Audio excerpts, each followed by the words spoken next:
Hello friends, welcome back to our channel Padhle with Shaurya. तो आज की इस वीडियो में हम लोग पढ़ेंगे class 8 science chapter 4 combustion and flame. तो आज की इस वीडियो में हम लोग एक नया चैप्टर स्टार्ट करने वाले हैं क्लास 8 साइंस का, जो कि है कंबशन एंड फ्लेम। तो चलिए शुरू करते हैं। We use different kinds of fuel for various purposes at home, in industry, and for running automobiles.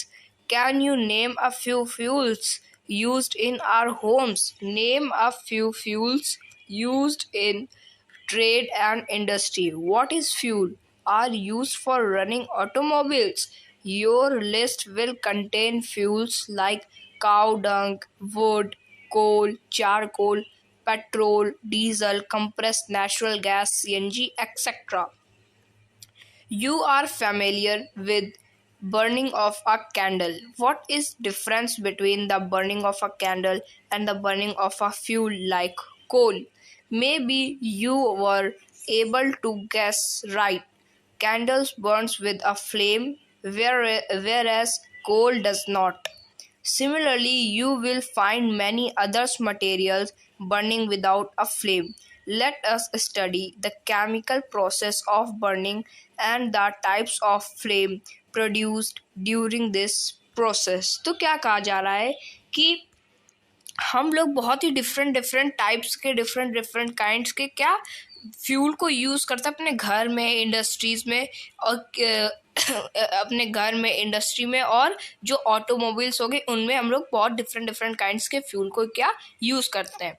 तो क्या हम लोग कोई लिस्ट बना सकते हैं कि हम लोग कौन कौन से फ्यूल को अपने घरों में यूज़ करते हैं, तो और कौन कौन से फ्यूल को हम लोग ट्रेड इंडस्ट्रीज़ में क्या यूज़ करते हैं। तो हमारी लिस्ट होगी जैसे फ्यूल की, जैसे हम लोग लिखेंगे उसमें जैसे cow dung, wood, coal, charcoal, petrol, diesel, compress और सीएनजी। तो ये सब हम फ्यूल का नाम क्या रखेंगे, नाम लिखेंगे अपनी क्या लिस्ट में, ऐसे कुछ नाम रखेंगे। तो इन्हें कहा जाता है कि हम लोग क्या फैमिलियर हैं कि जो बर्निंग ऑफ कोल और बर्निंग ऑफ कैंडल के बीच में, मतलब कि जैसे कि अगर किसी ने पूछ लिया कि डिफरेंस बताओ कि एक कैंडल बर्न होती है और एक कोल बर्न होता है, तो इन दोनों के बीच में क्या डिफरेंस आएगा। अगर एक कोयला को जलाया जाएगा या एक मोमबत्ती को जलाया जाएगा तो इनमें डिफरेंस क्या होगा। तो डिफरेंस यही होगा कि कैंडल एक फ्लेम के साथ जलेगी और जो कोल है वो ऐसे बिना फ्लेम के आग पकड़ेगा और धीरे धीरे बिना फ्लेम के ही जलेगा, रेड हो जाएगा और बिना फ्लेम के क्या जलेगा।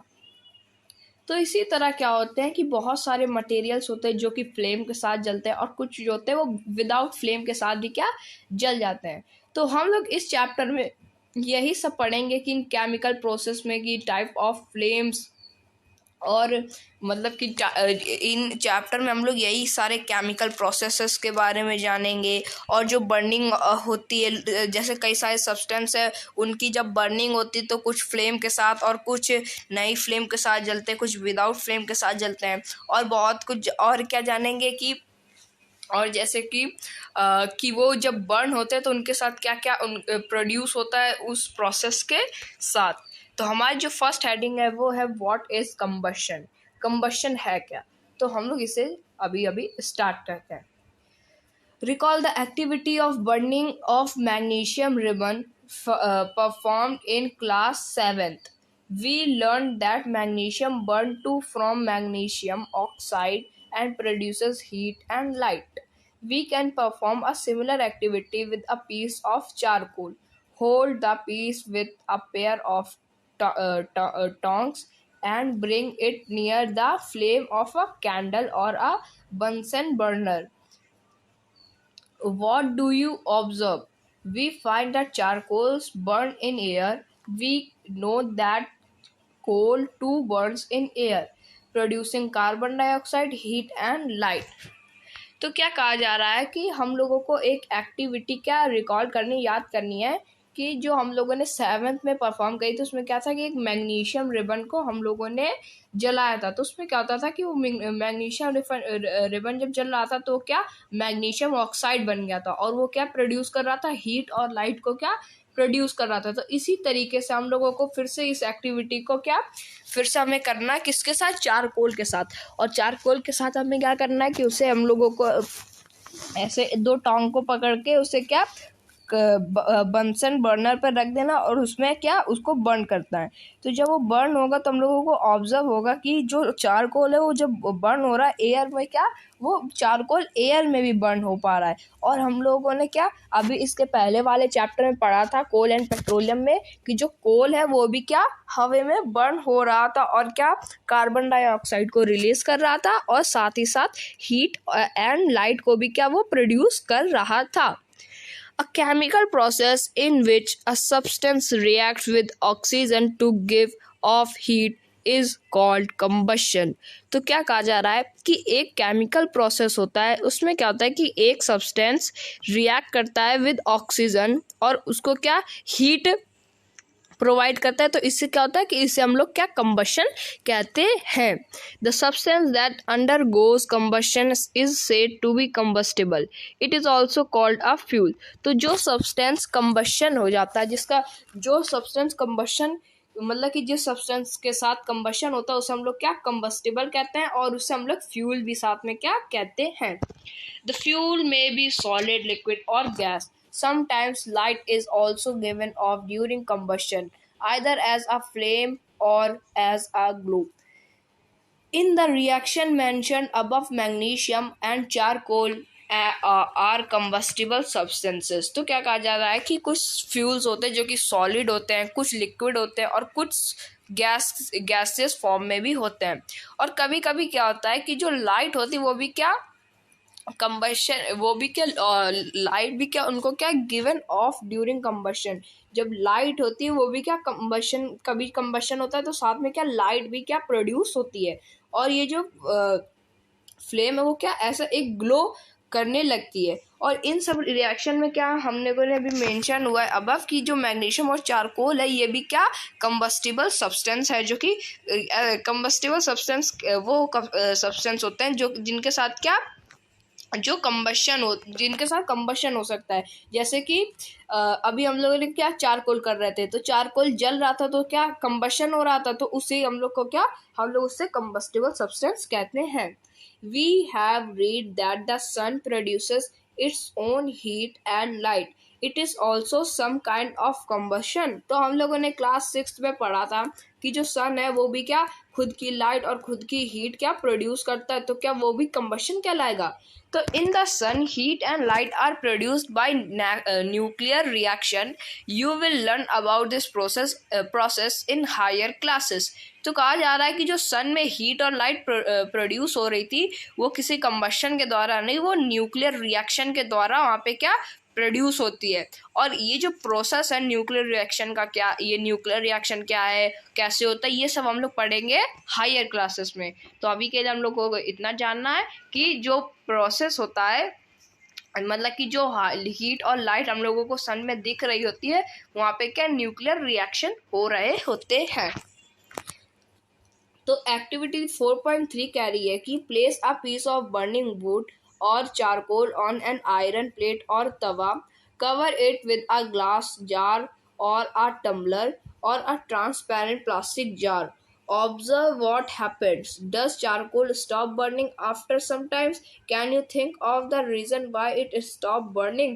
तो कहा जा रहा है कि हम लोगों को क्या एक पीस लेना है वुड का, ये लकड़ी का लेना है एक पीस, या फिर हम लोगों को चारकोल का पीस लेना है और उसे एक एक गरम तवे पे क्या रख देना है, एक प्लेट में रख देना है, किसी पे भी हम लोग को क्या रख देना है, गरम हो या ठंडा।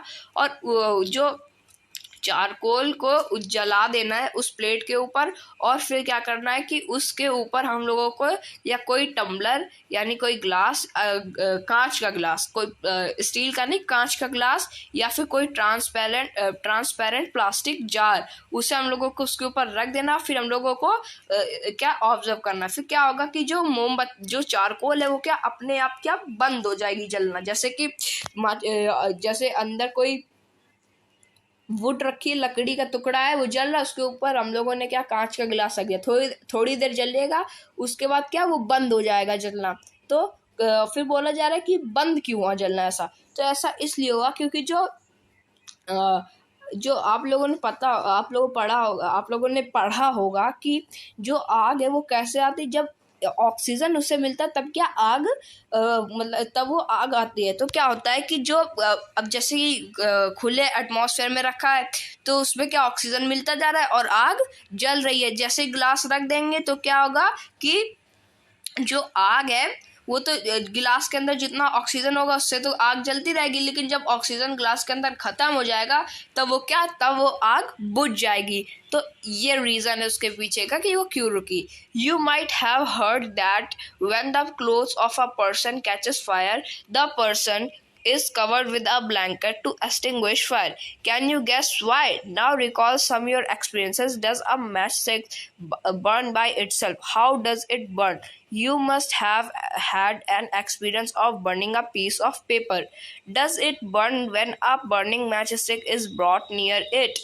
Can you burn a piece of wood by bringing a lighted matchstick near it? Why do you have to use paper or kerosene oil to start fire in wood or coal? Have you heard of forest fires? Do these experiences tell you that different substances catch fire at different temperatures? The lowest temperature at which a substance catches fire is called its ignition temperature. Can you tell now why a matchstick does not catch fire on its own at room temperature? Why does the matchstick start burning on rubbing it on the side of the match box? तो क्या कहा जा रहा है कि हम लोगों ने ये सब सुना ही होगा कि जब भी किसी आदमी के किसी पर्सन के जो कपड़े हैं वो उनमें आग लग जाती तो हम लोग क्या उसे एक ब्लैंकेट से क्या उसे कंबल से क्या लपेट देते हैं, ताकि क्या होता है कि जो एयर है वो उससे कांटेक्ट में ना आए। क्योंकि जो ऑक्सीजन है वो उस कांटेक्ट में नहीं जा पाएगी और जो आग है वो बुझ जाएगी। तो इसीलिए हम लोगों को से पूछा जा रहा है कि हम लोगों को अपना एक्सपीरियंस थोड़ा सा ऐसे लगाना सोचना है कि देखो कि जो एक वुड है वो रखी है वो अपने आप क्यों नहीं जल पा रही है, ऑक्सीजन तो मिल रहा है। तो क्या होता है कि कह रहे हैं इन लोगों ने कि आप लोगों ने कभी फॉरेस्ट फायर इसके बारे में तो आप लोगों ने सुना ही होगा। क्या होता है कि जो फॉरेस्ट फायर होते हैं इनमें क्या होता है कि जब बहुत गर्मी होती है तो क्या होता है कि सारी चीज़ें सूख जाती हैं और सूखने के बाद सारी चीज़ क्या एकदम ड्राई हो जाती है, एकदम सूख जाती है।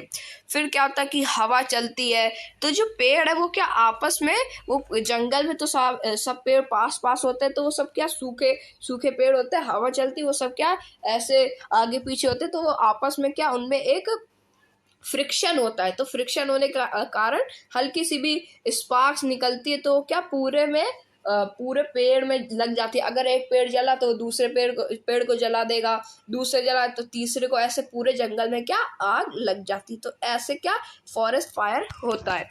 तो क्या कहा जा रहा है कि अब जैसे कि क्या एक मैच स्टिक है उससे हम लोगों को जलाना होता है तो हम लोगों को क्या उसका टेम्परेचर बढ़ाना पड़ता है। कैसे टेम्परेचर बढ़ाना पड़ता है? तो जो माचिस का फ्रंट साइड होता है उसको हम लोगों को मैच बॉक्स जो होता है उसके बगल के साइड में क्या रब करना पड़ता है, तब वो आग पकड़ता है। तो इसमें कहा जा रहा है कि ऐसा क्यों नहीं हो सकता कि जो माचिस है वो रूम टेम्परेचर में ही जल जाए। तो ऐसा इसलिए होता है, इसमें एक इम्पॉर्टेंट बात करी गई है कि जो लोवेस्ट टेम्परेचर होता है किसी भी सब्सटेंस का, जिस टेम्परेचर में वो सब्सटेंस आग पकड़ता है उससे हम लोग क्या इग्निशन टेम्परेचर कहते हैं। तो इसे समझने वाली बात है। क्या बात है कि देखो जैसे इग्निशन टेम्परेचर जिसका हाई मतलब कि जिसका जो इग्निशन टेम्परेचर एक टेम्परेचर होता है जो सबसे लोएस्ट टेम्परेचर होता है जिस सब्सटेंस में क्या उसकी इग्निशन मतलब कि वो आग पकड़ सकती है। जैसे कि आप लोगों ने सुना होगा, आप लोगों ने कभी भी जो लकड़ी है वुड है उसको जलाने की कोशिश करी होगी तो वो क्या आसानी से वो नहीं जलता है।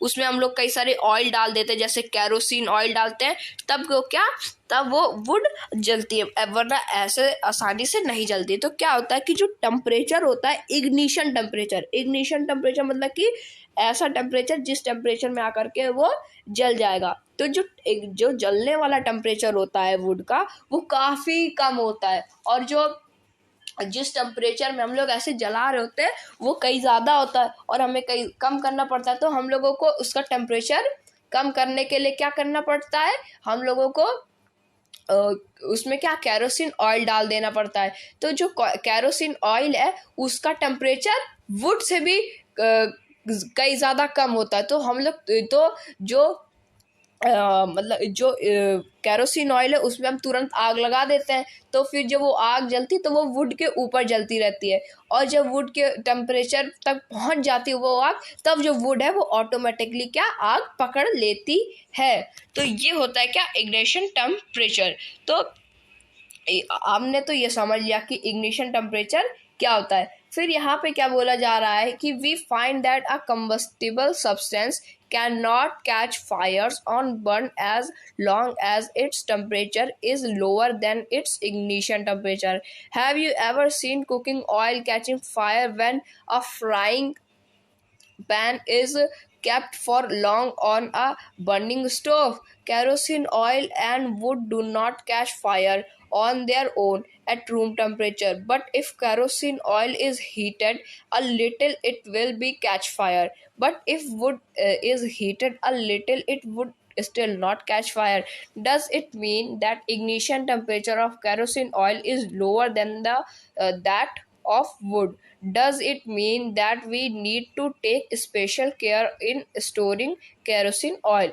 The following activity shows that the essential for a substance to react ignition temperature to burn.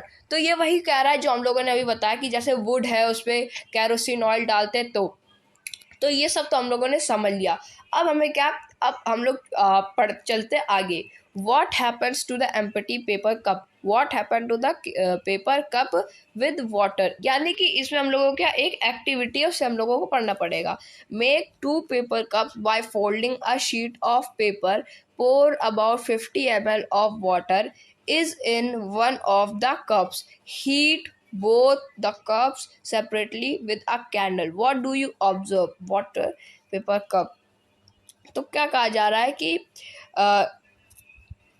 हम लोगों को एक पेपर कप बनाना है और 2 कैंडल्स लेनी, 2 पेपर कप लेने, 2 कैंडल्स लेनी है, और उसमें क्या करना है एक पेपर कप में थोड़ा सा क्या पानी भर देना है और एक को एम्प्टी खाली रखना है, और फिर क्या करना है कि उसे कैंडल के ऊपर रख देना है। फिर क्या होगा कि जो ये एक्टिविटी अगर हम लोग जब करेंगे तभी हम लोगों को एक्चुअली समझ में आएगा कि कहना क्या चाहता है। तो कहना ये चाहता है, इसमें इग्निशन टेम्परेचर के बारे में ही बताया गया है। तो जो पेपर का टेम्परेचर है वो इग्निशन टेम्परेचर से ज़्यादा होगा, तो जो पेपर है वो ईजिली आग पकड़ लेगा, लेकिन जहाँ पे आग लगाई जा रही वहाँ पे क्या वाटर रख दिया है, तो इसकी वजह से क्या होगा कि जो वहाँ पे वाटर का जो इग्निशन टेम्परेचर है वो तो बहुत ही ज़्यादा लो है। कभी आप लोगों ने ये सुना है कि पानी जल गया? ये तो कभी नहीं सुना। तो क्या होगा, फर्स्ट वाला नहीं जलेगा, और दूसरा वाला क्या पेपर वाला पेपर नंबर 2 उसमें क्या खाली पेपर है और पेपर का इग्निशन टेम्परेचर ज़्यादा होता है, तो वो क्या इजीली आग पकड़ लेगा, तो वो क्या तुरंत आग जल जाएगी। If we continue heating the cup we can even boil water in the paper cup. Can you think of an explanation for this phenomena? The heat supplied to the paper cup is transferred to water by conduction. So, in the presence of water, the ignition temperature of paper is not reached. Hence, it does not burn. The substance which have very low ignition temperature and can easily catch fire with a flame are called inflammable substance. Example of inflammable substance are petrol, alcohol, liquefied petroleum gas, etc. Can you list some more inflammable substances? तो कहा जा रहा है कि जो अगर हम लोग उस वाटर उस कप को ना हटाए तो हम लोग पानी को वहाँ पे क्या बॉयल भी कर सकते हैं। और एक चीज कही गई है कि एक सब्सटेंस होता है जिसका सबसे लो इग्निशन टेम्परेचर होता है और वो इजीली फायर कैच कर लेता है खाली एक फ्लेम से, तो उससे हम लोगों को क्या इनफ्लेमेबल सब्सटेंस कहते हैं। तो जैसे कि एग्जांपल हो गए जैसे पेट्रोल के। अब पेट्रोल है कहीं पे, उससे हम लोग अगर हल्के सभी स्पार्क्स दे दे तो वो क्या, वो पेट्रोल तुरंत जल जाता है। और पेट्रोल का इग्निशन टेम्परेचर क्या सबसे लोवेस्ट होता है, यानी कि लोवेस्ट टेम्परेचर जल्दी जल जाएगा। तो जो लोवेस्ट टेम्परेचर है उसे हम लोग क्या इनफ्लेमेबल सब्सटेंस कहेंगे। अल्कोहल, अल्कोहल को अगर हम लोग जला तो तुरंत जल जाता है। और जो एलपीजी गैस जो हम लोग घर में खाने बनाने के लिए इस्तेमाल होती है, एक बार आप सुनिए, एक बार आप इसे देखिएगा घर में, जैसे आप गैस स्टोव को ऑन करेंगे और लाइटर लगाएंगे वो क्या तुरंत आग पकड़ लेता है। तो क्या इसका इग्निशन टेम्परेचर बहुत ही ज़्यादा लो है, यानी ये इनफ्लेमेबल सब्सटेंस हुआ। तो ऐसे हम लोगों को और भी एग्जांपल्स हम लोगों को क्या लिस्ट करने हैं। तो फ्रेंड्स ये जो हमारा टॉपिक है ये तो कंप्लीट हो चुका है। अब जो हमारा नेक्स्ट टॉपिक है how do we control fire, इसे हम लोग करेंगे नेक्स्ट वीडियो में। आज की इस वीडियो में इतना ही, मिलेंगे नेक्स्ट वीडियो में नेक्स्ट टॉपिक के साथ। तब तक के लिए thank you very much. Hello friends, welcome back to our channel Padhle with Shaurya. तो आज की इस वीडियो में हम लोग पढ़ेंगे class 8 science chapter 4 combustion and flame. तो आज की इस वीडियो में हम लोग इसका जो टॉपिक है how do we control fire, इसे स्टार्ट करने वाले हैं। तो आप सभी को याद होगा इसके पहले वाले वीडियो में हम लोगों ने how do we control fire के पहले वाले सारे टॉपिक कंप्लीट कर लिए थे। आज की इस वीडियो में हम लोगों को how do we control fire को स्टार्ट करना है। तो चलिए शुरू करते हैं। How do we control fire. You must have seen or heard of fire breaking out in homes, shops, and factories. If you have seen such an accident, write a short description in your notebook. Also share the experience with your classmates. तो क्या कहा जा रहा है कि इनमें बोला गया है कि अगर आपने कभी भी ऐसी कोई ब्रेकिंग न्यूज़ सुनी हो या ऐसा भी कुछ कहीं पे सुना हो या देखा हो कि जहाँ पे घर में अचानक से आग लग जाती है, शॉप हो गई या फैक्ट्री में आग लग जाती है, या ऐसा कोई एक्सीडेंट जो आपने देखा हो, अगर आपने देखा है ऐसा कोई एक्सीडेंट तो इसके ऊपर आपको क्या एक शॉर्ट डिस्क्रिप्शन लिखना है और इन्हें किसमें आपको अपनी नोटबुक में लिखना है। और क्या आपको एक अपना एक्सपीरियंस शेयर करना अपने क्लासमेट्स के साथ। Find out the telephone number of the fire service in your area. If a fire breaks out in your house or in your neighborhood, the first thing to do it is to call the fire service. तो क्या कहा जा रहा है कि आपको जो telephone number है फायर सर्विस का जो आपके एरिया में है उससे आपको क्या फाइंड करना है। और अगर आपके घर में कभी आग लग जाती है या आपके पड़ोस में अगल बगल में कहीं भी आग लग जाती है तो आप सबसे फर्स्ट थिंग ऐसी पहली चीज़ क्या होगी, तो वो आपकी पहली चीज़ होनी चाहिए कि जैसे आग लगे तो आपको पहले ये करना है कि जो फायर सर्विसेज है इन्हें क्या कॉल करना है, फायर ब्रिगेड को कॉल करना है। It is important that all of us know the telephone numbers of the fire services. तो कहा जा रहा है कि ये इम्पॉर्टेंट है क्या कि हम लोगों को ये जो हमारे टेलीफोन नंबर है फायर सर्विसेज के इन्हें याद करना पड़ेगा। Does your city town have a fire brigade station? When a fire brigade arrives, what does it do? It pours water on the fire. Water cools the combustible materials so that its temperature is brought below its ignition temperature. This prevents the fire from spreading. Water vapors also surround the combustible material, helping in cutting off the supply of air, so the fire is extinguished. You have learned that there are 3 essential requirements for producing fire. Can you list these requirements? These are fuel, air to supply oxygen, and heat to raise the temperature of the fuel beyond the ignition temperature. Fire can be controlled by removing one or more of these requirements. The job of a fire extinguisher is to cut off the supply of air or the bring down the temperature of the fuel or both. Notice that the fuel in most cases cannot be eliminated. If, for instance, a building catches fire, the whole building is the fuel. तो क्या कहा जा रहा है कि इसमें बोला जा रहा है कि आपकी जो सिटी है या टाउन है उसमें क्या कोई फायर ब्रिगेड का स्टेशन है।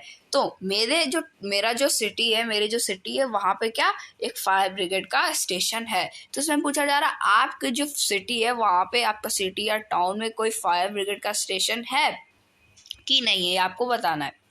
और इसमें बोला जाता है कि जो फायर ब्रिगेड आती है तो सबसे पहले वो क्या करती है, तो वो क्या करने लगती है, फायर ब्रिगेड आती है अपने टैंकर से पानी डालने लगती है, जैसे पाइप कनेक्ट करती है, जैसे कि आप फोटो में देख पा रहे होगे। जैसे ये जो रेड कलर का टैंकर है इसमें उसने अपने पाइप फिट करे और उसके बाद जहाँ पे आग लगी है उसे क्या वहाँ पे पानी डाल रहे हैं।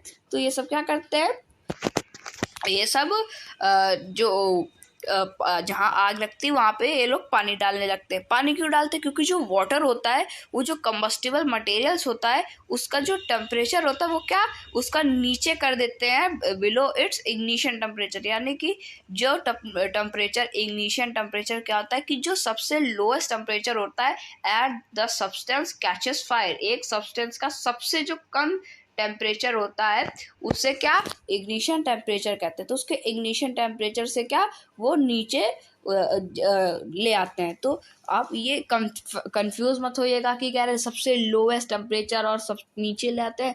तो लोएस्ट टेम्परेचर कहने का ये मतलब कि एक सब्सटेंस का वो लोएस्ट टेम्परेचर जिसमें वो जिसमें वो फायर कैच करा है। एक एग्जांपल लेते हैं फिर समझ जाएंगे। तो क्या है कि जैसे कि एक वुड है, वो वुड जलती है कितने नंबर पे, वो जलती है जैसे 4 नंबर पे। तो पहले हम लोगों ने क्या 7 नंबर लगाया तो नहीं जला, फिर हम लोगों ने 8 नंबर लगाया फिर भी नहीं जला, तो हम लोगों ने 6 लगाया नहीं जला, फिर उसके बाद 5 लगाया नहीं जला, तो उसके बाद क्या 4 नंबर लगाया तो वो वुड जल गई। यानी कि 4 सबसे लोएस्ट नंबर है जिसमें वो जो सब्सटेंस है वो क्या फायर पकड़ रहा है।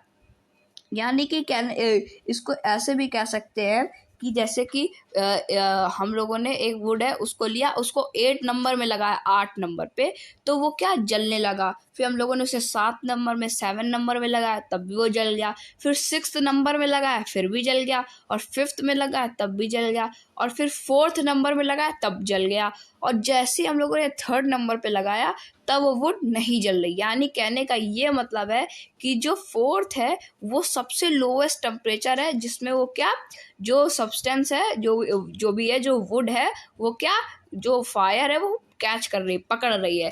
तो ये होता है क्या ये होता है उसका इग्निशन टेम्परेचर। तो वुड का क्या टेम्परेचर है 4, और उसमें हम लोगों ने पानी डाल दिया वो चला गया 2 या 1, तो 2-1 में तो आग नहीं पकड़ेगा, वो तो खाली उसका लोएस्ट टेम्परेचर ही 4 है, 4 के नीचे जाएगा तो बुझ जाएगा। तो क्या इसलिए क्या होता है कि जो वाटर होता है वो उनका जो इग्निशन टेम्परेचर होता है मटेरियल का वो क्या वो कम करता है आग, जो पानी वो आग नहीं बुझाता। कभी कभी आप लोगों ने देखा होगा कहीं बहुत ज़्यादा आग लगी होती है और हम लोग पानी डालते हैं तो क्या वो पानी मतलब कि वो जो आग है वो नहीं बुझती। क्यों नहीं बुझती, क्योंकि उसका इग्निशन टेम्परेचर नहीं गिरा पाता तब पानी, तो इसीलिए क्या बहुत सारा पानी डालना पड़ता है तब उनका जो आग का इग्निशन टेम्परेचर है उस सब्सटेंस का इग्निशन टेम्परेचर है उसमें क्या वो गिरावट होता है, मतलब कि वो कम होता है और उसकी वजह से आग बुझती है।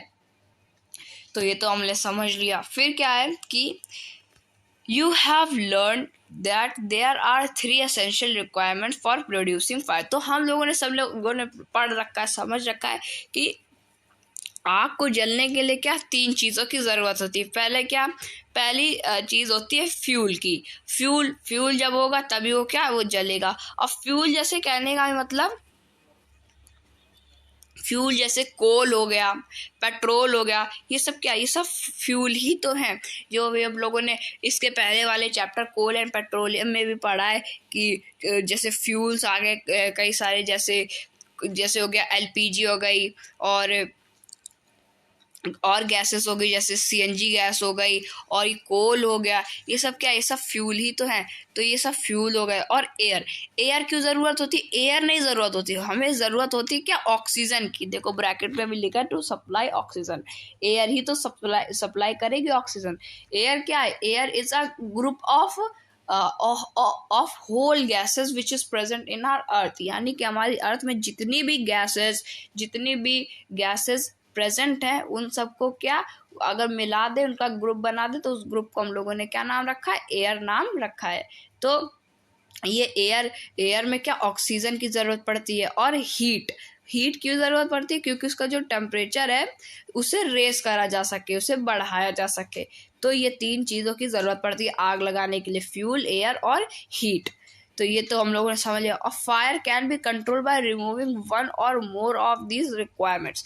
तो अगर हम लोगों को फायर को कंट्रोल करना है तो इनमें से ये जो 3 है, इनमें से 2 किसी को भी हटा दो या एक किसी को भी हटा दो, तो ये क्या, इनमें से ये फायर जो है वो बुझ जाएगी। कैसे? देखो अगर आग लगी, कहीं पर आग लगी है और वहां पे एयर की सप्लाई बंद कर दो, ऑक्सीजन की सप्लाई बंद कर दो, तो ऑक्सीजन की सप्लाई जब बंद हो जाती है तो कैसे, तो वहां पे आग तो बुझ जाएगी। अब इधर समझते हैं, ये जो फायर एक्सटिंग्विशर है ना, ये इस टॉपिक से बिल्कुल रिलेट कर रहा है कि फायर ऑक्सीजन कैसे बंद कर दे, उसकी सप्लाई। एक क्वेश्चन आ रहा होगा कि ऑक्सीजन की सप्लाई कैसे बंद कर दे? ऑक्सीजन तो हमारी अर्थ में प्रेजेंट ही है और हमारे सराउंडिंग में भी प्रेजेंट है। हम कहीं भी चले जाए, हम एकदम छोटी सी छोटी जगह पे चले जाए, हम लोग वहाँ सांस ले लेते हैं, मतलब कि वहाँ पे ऑक्सीजन है। तो हम लोग ऑक्सीजन को ऐसे बंद कैसे कर सकते हैं, उसकी सप्लाई कैसे रोक सकते हैं, तो वो हम लोग अभी समझेंगे। ये सप्लाई कौन रोकता है? ये हमारा रोकता है कौन? Fire extinguisher. कैसे रोकता है, अभी हम लोग इसके बारे में आगे समझेंगे।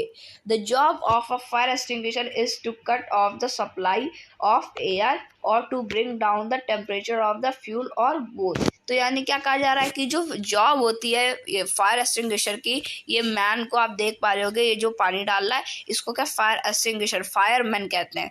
तो ये क्या है कि जो फायरमैन है ये क्या करता है, पानी डाल करके जो भी सब्सटेंस है उसका जो इग्निशन टेम्परेचर है उसे कम कर देता है, और जो फ्यूल है उसका टेम्परेचर कम कर देता है, और कभी कभी ऑक्सीजन की सप्लाई बंद कर देता है। तो इससे क्या, जो आग है वो बुझ जाती है। Notice that the fuel in most cases cannot be eliminated.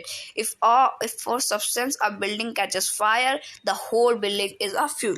तो कभी कभी क्या आप सोचते होगे कि जहाँ आग लग रही है वहाँ पे आप क्या फ्यूल ही को हटा दो, तो ऐसा हो सकता है कहीं पे? नहीं। देखो अगर कहीं पेट्रोल में आग लग रही है तो पेट्रोल को आप कैसे हटा दोगे? चलो उसमें पानी डाल दोगे पेट्रोल में, पेट्रोल क्या मिक्स हो जाएगा तो खराब हो जाएगा, चलो ये ठीक है। फिर क्या कि कभी कभी क्या होता है कि जो एक बिल्डिंग हो गई, एग्जांपल के लिए एक बिल्डिंग है, वहाँ क्या उसमें आग लग गई, उस बिल्डिंग ने फायर कैच कर ली, तो क्या पूरी बिल्डिंग जल रही, और अब वो पूरी बिल्डिंग क्या हो गई है, वो पूरी बिल्डिंग हो गई है हमारी फ्यूल। अब उसे कैसे एलिमिनेट करोगे? वो अब एलिमिनेट नहीं होगा। तो उसके लिए 2 चीज़ें होंगी, क्या, एक तो ऑक्सीजन की कटिंग बंद कर दो या फिर वो सब्सटेंस को ही क्या हटा दो। तो फ्रेंड्स ये तो हम लोगों ने यहाँ तक तो हमारा टॉपिक हो गया। अब हम लोग समझते हैं जो फायर एक्सटिंग्विशर वो कैसे रिलेट करता है। तो हमने बात क्या करी थी वहाँ पे कि फायर को कैसे रोके। तो फायर को रोकने के लिए हमने क्या 3 तरीके देखे थे। 3 तरीके क्या, 2 तरीके, एक ही तरीका देखा था कि जो 3 चीज़ें हैं, 3 रिक्वायरमेंट है फायर को जलाने के लिए, फ्यूल, एयर और हीट, तो इनमें से तीनों में से कोई एक चीज़ हटा दो। तो हम लोग क्या एग्जाम्पल के लिए ले लेते हैं, हम लोग एयर को हटा देते हैं। तो एयर क्या प्रोवाइड करता है? ऑक्सीजन प्रोवाइड करता है। और हम लोग ऑक्सीजन की सप्लाई कैसे बंद कर सकते हैं? बताओ कैसे बंद कर सकते हैं? ऑक्सीजन तो हर जगह प्रेजेंट है, आप जहाँ जहाँ जा रहे हो तो वहाँ के आप सांस ले रहे हो, मतलब कि वहाँ पे ऑक्सीजन प्रेजेंट है। जबकि पानी में, समुद्र में भी ऑक्सीजन प्रेजेंट है। समुद्र क्या, नदी, नहर, हर जगह क्या ऑक्सीजन ही क्या प्रेजेंट है। तो उसकी सप्लाई कैसे रोक सकते हैं? तो देखो जहाँ पर भी आग लग रही है वहाँ पर क्या, जहाँ पर भी आग लग रही है वहाँ क्या, वो आग ऑक्सीजन और फ्यूल और हीट की वजह से जल रही, किसी एक चीज़ की वजह से नहीं, 3 चीज़ की वजह से जल रही। और अगर इनमें से किसी भी एक या 2 चीज़ को हटा दिया जाए तो वो जो आग है वो क्या, वो बुझ जाएगी। तो अगर हम लोग ऑक्सीजन की सप्लाई बंद कर दे तो जो आग है वो हमारी बुझ जाएगी। लेकिन कैसे? तो वो वहाँ काम आता है क्या, ये हम लोगों का जो फायर एक्सटिंग्विशर है या रेड सिलेंडर, यही काम आता है वहाँ पे। अब ये मत देख लीजिएगा कि कहीं पे आग लगी तो रेड सिलेंडर देखा, घर में गैस सिलेंडर रखा वही डाल दो तो उधर ब्लास्ट हो जाएगा। तो हमें क्या डालना, हमें ये रेड सिलेंडर जो है हमारा फायर एक्सटिंग्विशर, इससे हम लोग को डालना, ये हमारा क्या इस्तेमाल में आएगा। तो क्या होगा कि जब भी कहीं आग लगती है तो आपने क्या देखा होगा, कई लोग हैं जो फायर एक्सटिंग्विशर को आग के ऊपर फेंक देते हैं। तो हम लोगों को बहुत बार लगता होगा कि इससे बहुत तेज हवा निकलती होगी और फूंक मारता होगा और ये क्या जो आग है वो क्या बुझ जाते होगी। ऐसा नहीं है। तो इससे क्या होता है कि ये जो फायर एक्सटिंग्विशर है, जब इसे अप्लाई करा जाता है कहीं पे आग लगी है, जैसे एक वुड है उसके ऊपर क्या आग लग गई, अब उसके ऊपर जैसे ही ये फायर एक्सटिंग्विशर लगाएंगे तो इससे क्या होगा, लगाते ही जो आग है उसमें क्या ऐसी गैस सी निकलेगी सिलेंडर के अंदर से। इस सिलेंडर के अंदर गैस होती कौन सी, CO2। तो आपको ये तो पता होगा कि जो CO2 मतलब कार्बन डाइऑक्साइड, ये कार्बन डाइऑक्साइड ऑक्सीजन गैस से क्या भारी गैस होती है। तो इसलिए क्या होता है कि जब आग के ऊपर कार्बन डाइऑक्साइड छोड़ दी जाती है तो जो कार्बन डाइऑक्साइड है वो आग के ऊपर जाकर के क्या बैठ जाती है, और इसकी वजह से क्या आता है, जैसे आग के ऊपर बैठती है उसका ये क्या एक ब्लॉकेज बना लेती है कि जो ऑक्सीजन है वो अब इसके अंदर नहीं जा पाएगा, और जैसे ऑक्सीजन की सप्लाई कट गई तो आग बुझ जाएगी। तो हमने इससे समझना क्या था कि ऑक्सीजन की सप्लाई कैसे कट करी जाए। तो उसके ऊपर हम लोगों को CO2 गैस डाल दो, तो CO2 गैस जैसे जाएगी तो उसके ऊपर बैठ जाएगी और बैठने के बाद ब्लॉक कर लेगी, और ना कोई इधर से उधर ना उधर से इधर, यानी ना ऑक्सीजन जा पाएगा ना कुछ वहां से निकल के आ पाएगा, वो क्या आग आराम से बुझ जाएगी। ऐसे हम लोग आग को क्या कंट्रोल कर लेंगे। तो ये जो इतना बड़ा येलो बॉक्स है इसके बारे में जो लिखा है ये सब मैंने अभी आपको बता दिया, यही था इसके अंदर। ये क्या है, हमारा रेड सिलेंडर कैसे वर्क करता है। तो फ्रेंड्स अब जो हमारा टॉपिक है टाइप्स ऑफ कंबशन, इससे हम लोग स्टार्ट करते हैं कि जो कंबशन है वो तो हम लोगों ने पढ़ लिया कि एक केमिकल रिएक्शन होता है जहाँ पे ऑक्सीजन क्या रिएक्ट करता है वो सब। अब ये कितने टाइप के होते हैं तो ये स्टार्ट करते हैं, चलो समझते हैं क्या है। Bring a burning match stick और a gas lighter near a gas stove in the kitchen, turn on the knob of the gas stove, what do you observe? We find that gas burn rapidly and produce heat and light. Such combustion is known as rapid combustion. तो क्या कहा जा रहा है कि जैसे आपको क्या बोला है, आपको एक काम करना है, क्या अकेले नहीं मम्मी पापा के साथ। तो क्या है कि आपको अपना जो गैस स्टोव है किचन में जाना है, गैस स्टोव या गैस को ऑन करना है और उसके बाद उसके पास जाकर के लाइटर दबाना है। तो जैसे लाइटर को आप स्टार्ट करोगे जो गैस है वो क्या तुरंत जल जाती है। यानी कि हम लोग जब चाय बनाने जाते हैं, खाना बनाने जाते हैं, गैस जैसे ऑन करते हैं तो गैस जैसे ऑन करते हैं तो और लाइटर जैसे लगाते हैं तो क्या तुरंत आग पकड़ लेती है। यानी 1-2 मिनट भी नहीं लगते कि जल नहीं रही, जैसे लाइटर लगाया तुरंत आग लग जाती है। तो क्या रैपिडली आग लग रही है, यानी रैपिडली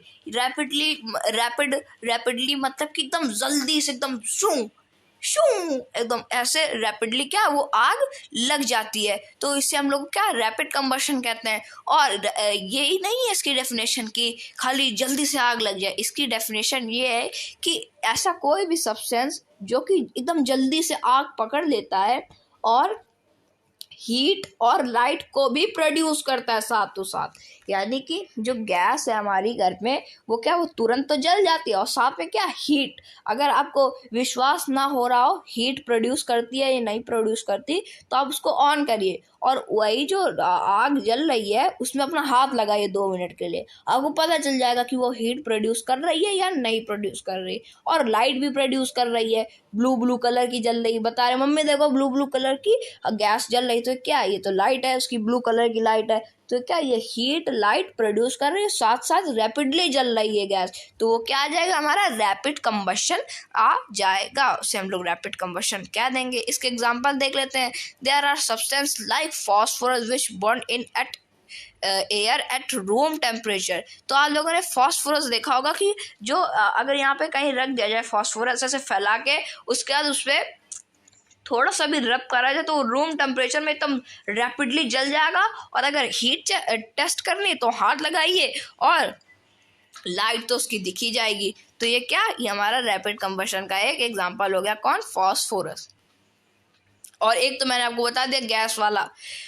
तो दो एग्जाम्पल हम लोगों ने रैपिड कंबशन के समझ लिए। अब हम लोग समझते हैं एक और कंबशन जो कि spontaneous combustion. The type of combustion in which a material suddenly bursts into flame without the application of apparent cause is called spontaneous combustion। तो जो रैपिड कंबशन है और जो स्पॉन्टेनियस कंबशन है वो दोनों सेम है, बस इसमें फर्क इतना है कि जो रैपिड कंबशन है इससे हम लोगों को जब गैस को में हम जला रहे थे तो उसके पास हम लोगों को नॉब ऑन करना पड़ रहा था और लाइटर लगाया जा रहा था। तब तब ये रैपिड कंबशन कहला रहा था, यानी इसमें लाइटर लगाना पड़ रहा है, ये सब काम करना पड़ रहा है। और जो स्पॉन्टेनियस कंबशन होता है ये क्या है, ये एकदम अचानक से जलने लगता है without any application of any apparent cause, बिना किसी अपैरेंट कॉज के ये एकदम सडनली बर्स्ट होने लगता है, एकदम अचानक से जलने लगता है फ्लेम में। तो ये क्या हम लोग स्पॉन्टेनियस कंबशन ऐसे हम लोग कहते हैं। तो इधर एक येलो बॉक्स है, हम लोग पढ़ लेते हैं। Spontaneous combustion of coal dust has resulted in many disastrous fire in coal mines. Spontaneous forest fires are sometimes due to the heat of the sun or due to lightning strike. However, most forest fires are due to the carelessness of human beings. It is important to remember that the campfires must be completely extinguished before leaving a forest after a picnic or a visit. तो आप लोगों ने spontaneous combustion तो ये समझ लिया। अब आप समझते हो कि जैसे कोयला, तो वो क्या है, वो जब जलने लगता है अचानक तो वो क्या स्पॉन्टेनियस कंबशन है। फॉरेस्ट फायर्स के बारे में सुना होगा, कोल माइन में आग लग जाती है, ये सब स्पॉन्टेनियस कंबशन के ही क्या टाइप है।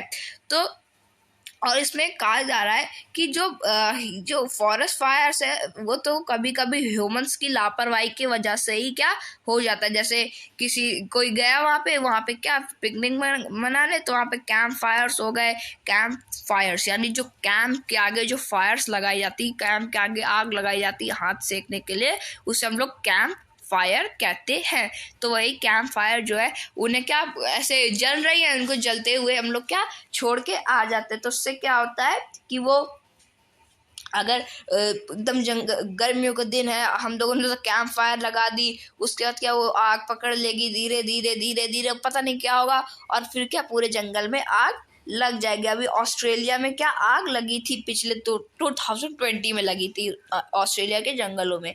तो ये सब क्या, ये सब है spontaneous combustion. We generally have fireworks on festival days. When a cracker is ignited, a sudden reaction takes place with the evolution of heat, light, and sound. A large amount of gas formed in the reaction is liberated. Such as reaction is called explosion. Explosion can also take place in pressure of applied on the cracker. तो क्या होता है कि हम लोग दिवाली आती है, festivals के दिन आते हैं, तो हम लोग क्या फायरवर्क्स पटाखे इन्हें हम लोग क्या जलाते हैं। तो जब हम लोग क्रैकर को यानी पटाखे को जब इंगिट करते हैं यानी जब जलाते हैं तो क्या होता है कि एकदम जैसे जब वो फटता है तो क्या खूब हीट निकलती है, आग निकल जाती है और लाइट निकलती है। और साउंड तो मेन होता है पटाखों में। साउंड ना आए तो पटाखा कहते हैं तो फिश हो गया, ये मतलब कि पटाखा मतलब कि साउंड खूब तेज आवाज है, उसी को हम लोग क्या पटाखा कहते हैं।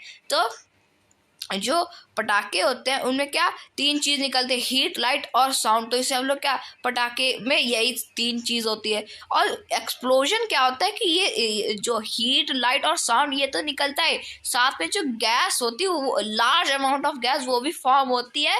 रिएक्शन इज लिबरेटेड, और वो क्या खूब सारी जो गैस होती हैं। देखो एक्सप्लोजन एक रिएक्शन होता है जहाँ पे heat plus light plus sound and also large amount of gas was formed is called explosion, explosion में बहुत सारी गैसेस निकलती है, हीट निकलता है, लाइट और साउंड निकलता है, इसे हम लोग क्या एक्सप्लोजन कहते हैं। और एक्सप्लोजन ऐसे भी होता है कि किसी एक जगह में ही प्रेशर अप्लाई करा जाए किसी और क्रैकर में, तो वो क्या फट जाता है तुरंत, तो उसे हम लोग क्या, उसे भी हम लोग एक्सप्लोजन कहते हैं। तो फ्रेंड्स, ये जो हमारा टॉपिक था ये तो कंप्लीट हो चुका है। अब जो हमारा नेक्स्ट टॉपिक है वो है फ्लेम, वो करेंगे हम लोग नेक्स्ट वीडियो में। आज की इस वीडियो में इतना ही, मिलेंगे नेक्स्ट वीडियो में नेक्स्ट टॉपिक के साथ। तब तक के लिए thank you very much. Hello friends, welcome back to our channel Padhle with Shaurya. तो आज की इस वीडियो में हम लोग पढ़ेंगे class 8 science chapter 4 combustion and flame. तो आप सभी को याद होगा, इसके पहले वाले वीडियो में हम लोगों ने फ्लेम के पहले वाले सारे टॉपिक कंप्लीट कर लिए थे। आज की इस वीडियो में हम लोगों को हमारा जो टॉपिक है फ्लेम, इसे स्टार्ट करना है। तो चलिए शुरू करते हैं। Observe an LPG flame. Can you tell the color of the flame? What is the color of a candle flame? Recall your experience of burning up magnesium ribbon in class 7. If you do not have experience of burning the remaining items in table 4.2, you can do that now. Record your observation and mention whether on burning of the material forms a flame or not. तो क्या कहा जा रहा है कि इनमें बोला जा रहा है कि आपको एलपीजी गैस की जो फ्लेम होती है उसे ऑब्जर्व करना और बताना किस कलर की होती है। ब्लू कलर की होती है। और आपको अपना जो एक्सपीरियंस है उसको रिकॉल करना, जो हम लोगों ने क्लास 7 में मैग्नीशियम रिबन को जलाकर करा था उसे। और बोला जा रहा है जो टेबल 4.2 है, इसमें जितने भी सारे सब्सटेंस हैं इन सबको क्या जला कर देखना और बताना इनमें जो फ्लेम है वो निकलती है या नहीं निकलती है। तो देखिए, एक तरफ लिखा है मटेरियल, दूसरी तरफ एक बॉक्स पे लिखा है सीरियल नंबर, दूसरे बॉक्स में लिखा है मटेरियल, तीसरे में लिखा है फॉर्म्स फ्लेम, और थर्ड वाले में जो है 4th नंबर उस पे लिखा है डज नॉट फॉर्म फ्लेम। तो इससे हम लोग पता करते हैं। तो पहला क्या है, कैंडल, ये फॉर्म करता है, मैग्नीशियम फॉर्म करता है, कैम्फर भी फॉर्म करता है, कैरोसिन स्टोव फॉर्म करता है, चारकोल नहीं करता है। तो चलो हम लोग यहाँ पर टिक भी लगा लेते हैं। तो हम आपके साथ भी यहाँ पे क्या टिक लगाते हैं। तो जो कैंडल है यस करती है, ठीक है। और क्या है, मैग्नीशियम फॉर्म फ्लेम्स, ये आपको अपना एक्सपीरियंस लिखना है। कैम्फर मतलब कपूर, ये क्या फ्लेम फॉर्म करता है। कैरोसिन स्टोव मेरे ख्याल से नहीं करता है, और चारकोल वो भी मेरे ख्याल से नहीं करता है। तो ये आपको अपने मन से लगाना है। ये मैंने तो अपना दिमाग लगाया, अपना एक्सपीरियंस शेयर करा। ये आप लोग क्या अपने आप से ये सब करेंगे। फिर हम लोग आगे चलते हैं, स्ट्रक्चर ऑफ अ फ्लेम के बारे में पढ़ेंगे। The substance which vaporize during burning give flames. For example, kerosene oil and molten wax rise through the wick and are vaporized during burning and form flames. Charcoal, on the other hand, does not vaporize and so does not produce a flame. In activity 4.5, could the vaporize of wax coming out the glass tube to be the cause of the flame product. तो कहा क्या जा रहा है कि जो substance होते हैं जो कि वेपराइज हो जाते हैं, कैसे, जैसे कि एक वैक्स है, जब उसमें आग लगाएंगे तो क्या धीरे धीरे वेपराइज पिघलती जाएगी, अब आखिर में बिल्कुल क्या पूरी खत्म हो जाएगी। जबकि जो चारकोल है वो नहीं पिघलता और ना ही उसमें क्या कोई कोई भी फ्लेम जनरेट होती है बनती है। When the candle flame is study, introduce a clean glass plate, slide into the luminous zone of the flame, figure 4.11, hold it there with a pair of tongs for about 10 seconds, then remove it. What do you observe? तो क्या कहा जा रहा है, आपको एक glass लेना है, उसको क्या एकदम जो कैंडल है उसके ऊपर एकदम रख देना है, जैसा फिगर 4.11 में देख पा रहे होंगे, ऐसे रख देना। उसके बाद आपको क्या देखना है कि जो ग्लास है वो उसका क्या हाल हुआ। तो उसमें क्या है ब्लैक सा आ जाएगा, जिससे आप अपनी आंखों में भी लगा सकते। उसको खाली 10 सेकेंड तक ही क्या रखना है। A circular blackish ring is formed on the glass plate slide, it indicates the deposition of unburnt carbon particles present in the luminous zone of the flame. Hold a thin, long copper wire just inside the non-luminous zone of flame for about 30 seconds. Notice that the portion of the copper wire just outside the flame gets red hot.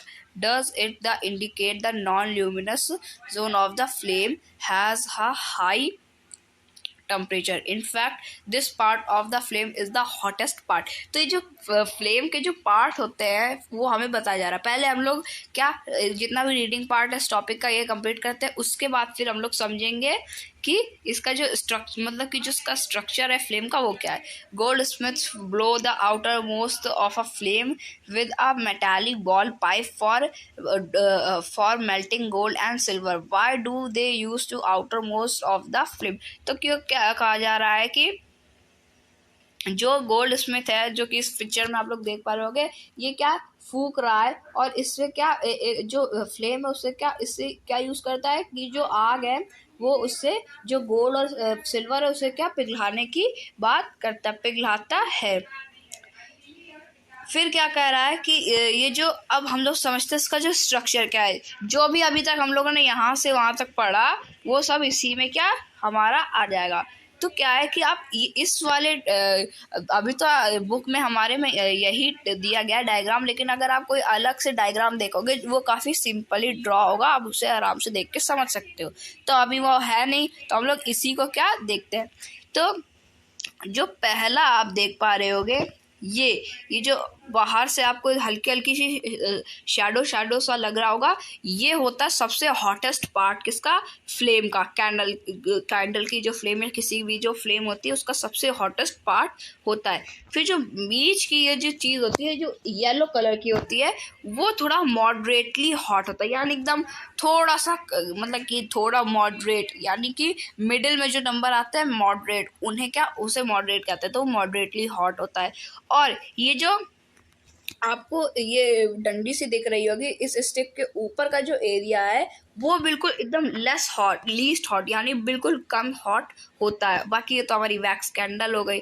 और ये जो डंडी जैसे दिख रहा था stick जैसा, ये क्या होता है, ये इनर मोस्ट जो जोन होता है अनबर्न्ड वैक्स वेपोराइज, यानी कि इसी में क्या आग लगती है, जिसे जो थोड़ा हल्का सा एक वायर जैसा दिखता होगा, इसी में क्या आग लगती है जो कि क्या अनबर्न्ड होती है, यानी कि ये कभी जलता ही नहीं है. और ये कभी जलता ही नहीं, और ये सबसे इनर मोस्ट जोन होता है अनबर्न्ड वैक्स का. फिर क्या है, फिर ये जो इसके ऊपर का थोड़ा एरिया था वो एकदम लीस्ट हॉट था, और इसके ये जो एरिया है जो कम हॉट था, इस एरिया को कहते हैं middle zone of partial combustion, यानी कि कंबशन होता है पार्शियल कंबशन, ये सब हम लोगों ने पढ़ लिया ऊपर चैप्टर में.